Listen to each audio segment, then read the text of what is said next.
We were criminals.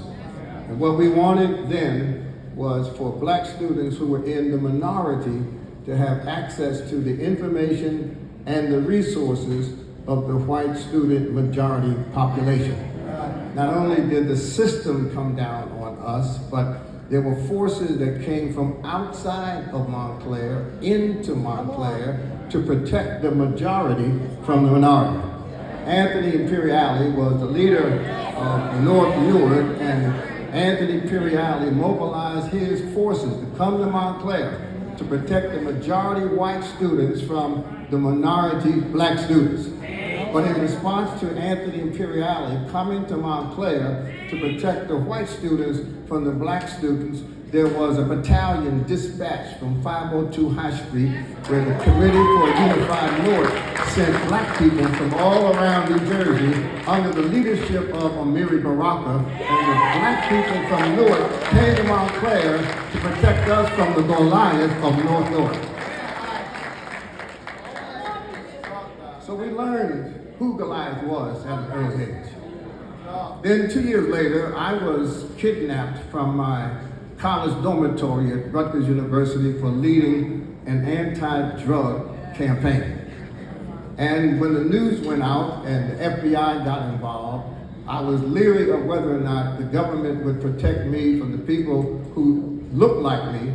But another dispatch occurred from 502 High Street under the leadership of Ras Baraka, and Baraka sent people down to New Brunswick to take care of me because I was kidnapped by people who looked like me. I only pause to say that in the first instance, Goliath was from a different hue. In the second instance, Goliath looked just like me. It doesn't matter whether Goliath is black, white, or polka dot, Goliath is trying to take you out. And I can fast forward. So I want to thank the Barakas because I owe a lot of my life to the Baraka family. But besides that, I owe my analysis to what I learned in 1 Samuel chapter 17, because I learned at an early age when there are forces just designed to kill you. When there are people who have more power and more money and more capabilities than you have, and they're willing to aim all of their power at keeping you down. When there are folk who are willing to call you everything but a child of God, to denigrate your women, to deny you access to the things your tax dollars pay for. When people are willing to call the nations of your origin shithole nations, then you need to know who Goliath is. Goliath today is someone who will work hard to make rich people richer and work hard to keep poor people down. That's right. Goliath is that person who doesn't mind making up stories and acting like they're truth and convincing millions of people that he or she should be in power despite what they do in their lives. Goliath is someone who could be elected to office with 39 felonies having been convicted. Goliath is someone who will rename military bases after Confederate soldiers that tried to tear up this country. I think you know Goliath when you see him. That's right. And the challenge we have is this. We sometimes are so familiar with the end of the story that we don't know how we got from where we are to that end. So let me talk about David, because David, we know, slew Goliath. But the Sunday school answer to the question, how did he do it, was he had a slingshot and 5 smooth stones. Come with me now and let's elevate our minds and get beyond Sunday school, because it was not just the stones that killed Goliath, but David had something else that gave David the power to kill Goliath. You remember David went down to the front line to give his brother some home-cooked food, and when he got there, Goliath was saying, send me one good man and I'll take him out. And David noticed that all the soldiers were afraid. The soldiers were intimidated. The soldiers would not speak truth to power. The soldiers who had been to West Point, the soldiers who had been elected to office, the soldiers who were supposed to be somebody, they could not stand up to Goliath.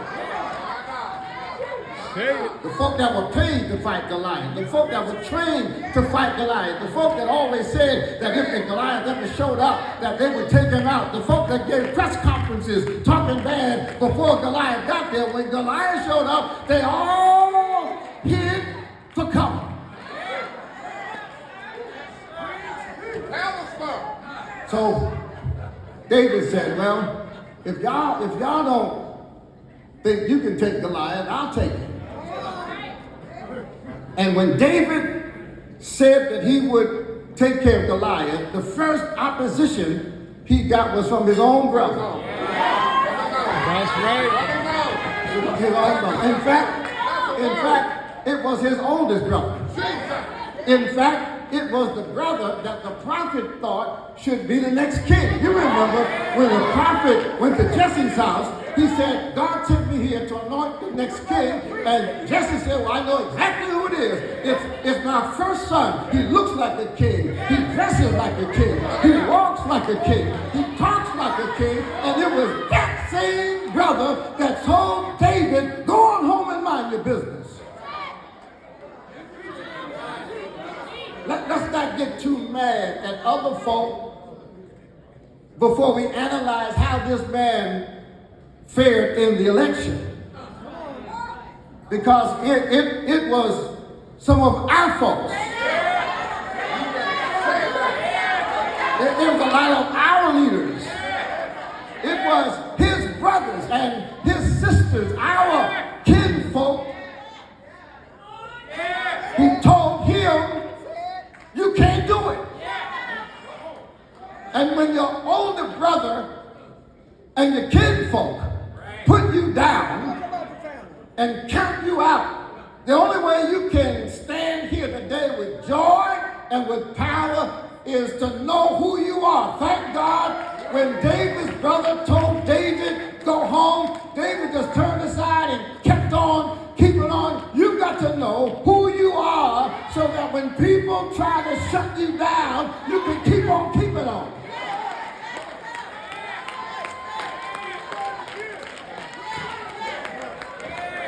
Bring it on.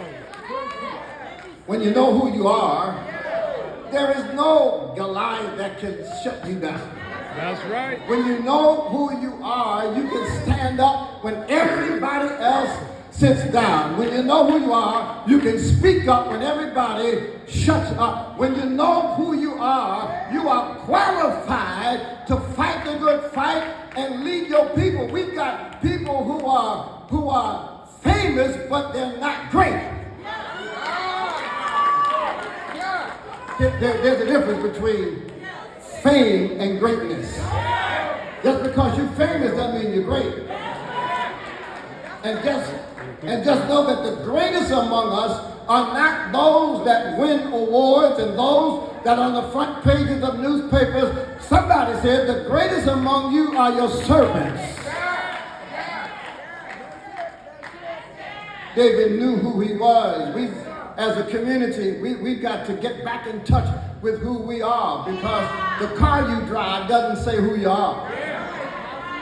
The clothes that I wear do not define who I am. The title that I have, I'd rather have a testimony than a title any day. So David had a perspective on David. And then David said, well, listen, who does Goliath think he is? Who is this uncircumcised Philistine? That's right. That he should defy the army of God. And if you flip that question on his head, the who do you think you are really translates into, do you know who I am? See, we have to tell young people not to be too upset, because we've been here before. We've been told by the Supreme Court that we have no rights, that America has to honor. We've been here before. We were given land in Reconstruction that was only taken back from us, and the enslavers were paid reparations, while the descendants of slaves are still told you don't deserve it.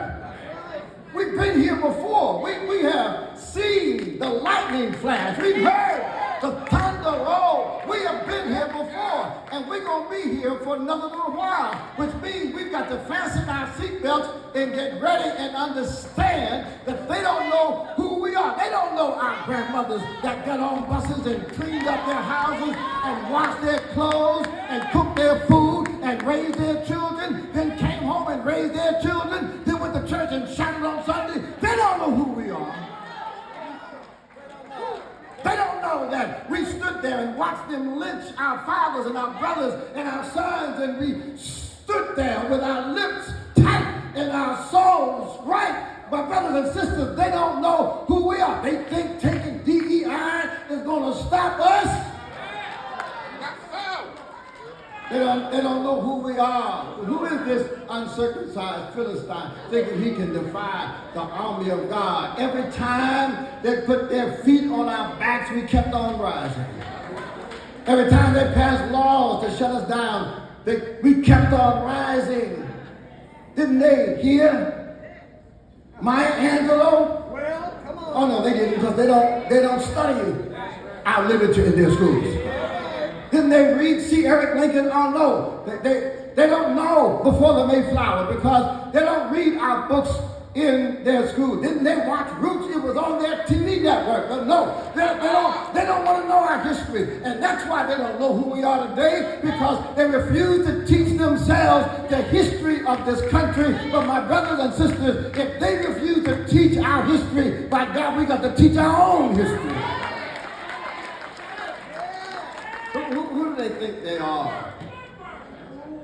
Disrespecting our women. That's right. Indicting our congresswoman. Arresting our mayor. Do they really think we're going to sit back and just fold our hands and say that's a shame? They have not seen anything yet.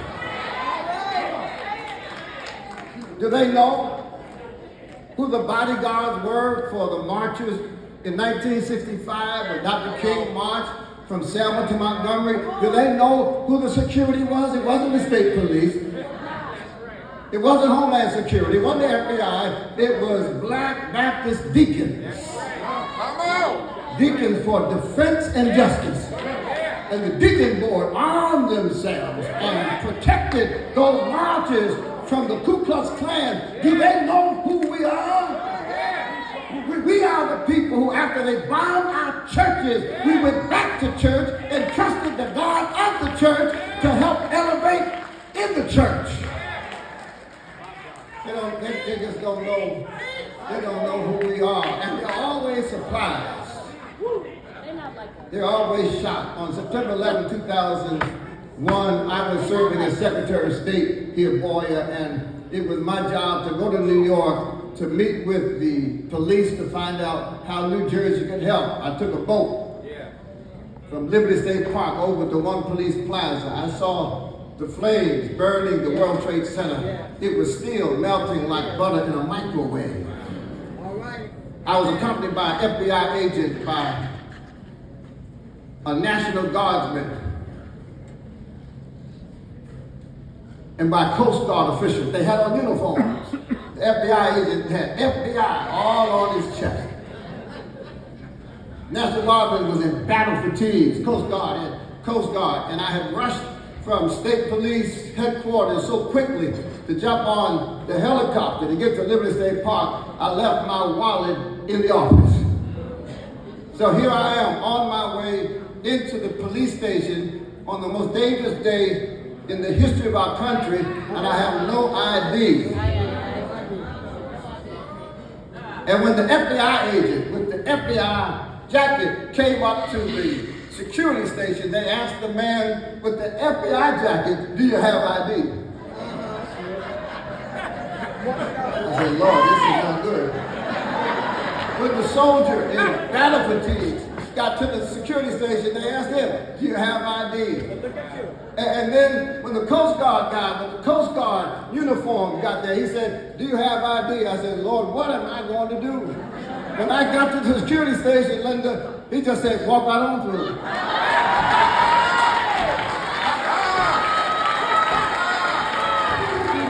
I said, "Lord, know who I am. I am somebody, right? So we get upstairs to the command station. And the FBI agent walks over to the guy in New York in charge, and the guy in New York who's in charge says to me, sit over there.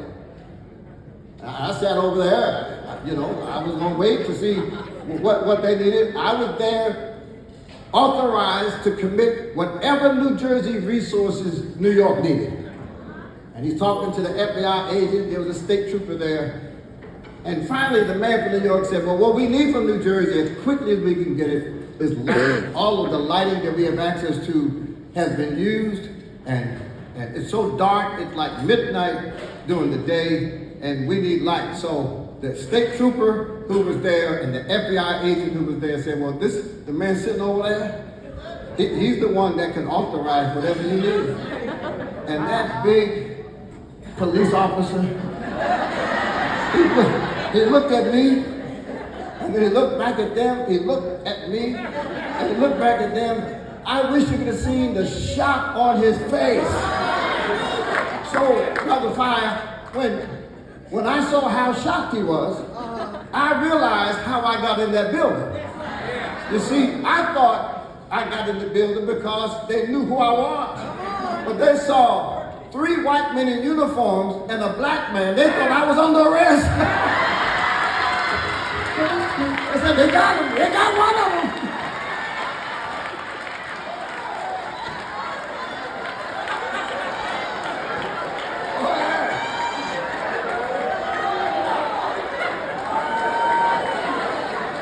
Brothers and sisters, the mayor said, don't ever forget what position you're in, where your help comes from. And we've been through all of that. So Goliath doesn't really scare us. They got word back to the king that there was somebody down there making this big giant mad. You know the story. King Saul called for David and said, come see me. He was up in the officers club hiding. And Saul looked down at David and said, are you the one down there making Goliath mad? And David said, Mr. King, I'm not trying to stir up a fuss.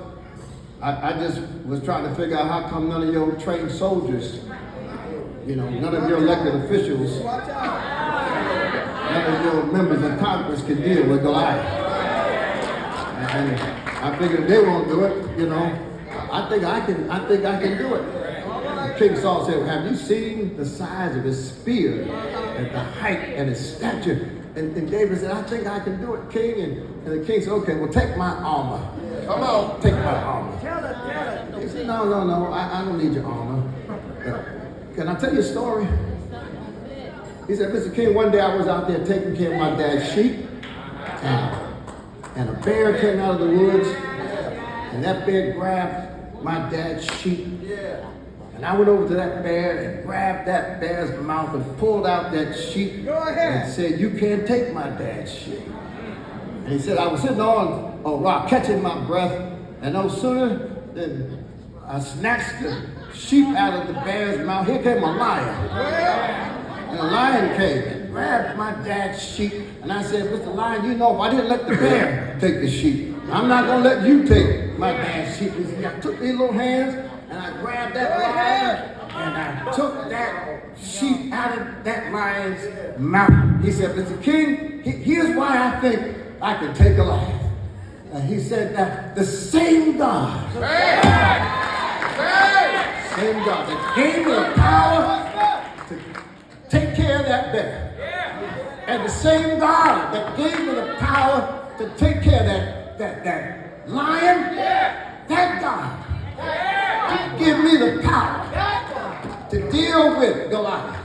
You see, it wasn't a slingshot that killed Goliath. It wasn't a stone that killed Goliath. It was David knowing who David was. It was David knowing that Goliath didn't have a clue. And it was David knowing that God will make a way when it looks like no way. And the same God that protected us through the middle passage, the same God that covered over us through sweltering heat in Mississippi.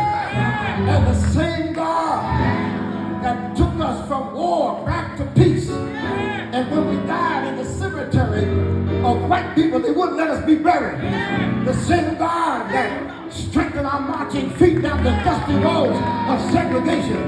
The same God that brought us through many dangers, toils, and snares. I've stopped by to tell you that God will bring us through this current age. That God will lift us up, turn us around, place our feet on solid ground. I don't care what the White House does.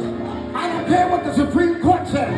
I don't care what the Congress says. There is a God somewhere. Over my head I hear music in the air. There must be a God somewhere. He sits high and he still looks low. And because of my trust in God, I want y'all to stop singing the first verse of this national anthem and start singing the third verse. We sang the first verse and sat down, but I want to sing the third verse. God of our weary years, God of our silent tears, thou who has brought us a long way, thou who has by thy might led us into the light, keep us forever in the path we pray. Lest our feet stray from the places, our God, where we met thee. Lest our heart drunk with the wine and the Hennessy and the weed, drunk with the wine of the world, we forget thee. Shadow beneath thy hand. May we forever stand true to our God and true to our neighbor.